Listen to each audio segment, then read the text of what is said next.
volunteered to accompany why? To accompany the former president. Because kailangan, what was the reason? Sabi mo, yung mga kasamaan mo walang passport. Hindi po, wala po akong sinabing kasamahan ko walang passport. Wala pong passport that time yung mga PCTC Okay. members, ma'am, na Okay. supposed to be sasama din that time. Wala hong silang available noon. So were you appointed representative of the PCTC? Yes.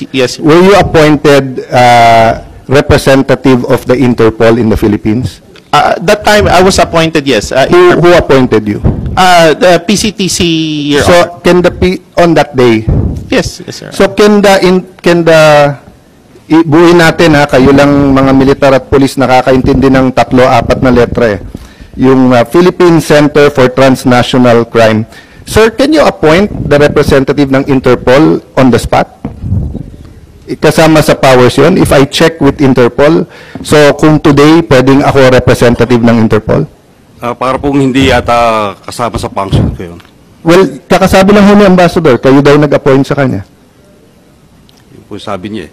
So, but you're saying it's not. maintindihan. So hindi niyo po, no. Kasi he's Yeah. a competent authority. Yeah, no, you're under oath, sir. Oh. Did you or did you not appoint him as The good ambassador representative? is a competent authority to represent us. But you Yes, did not for- appoint him. Hindi question if he's a Ito, appointing competent. authority. Hindi You're pa not appointing appointing, authority. okay. Klaro po yun. Executive Order 265, saan sa buong executive order na nagtatakda na magkaroon ng special envoy, sinasabi na meron kang papel para mag-oversee. Wala kasi akong mabasa Hindi po. katulad ni Senator Cayetano eh.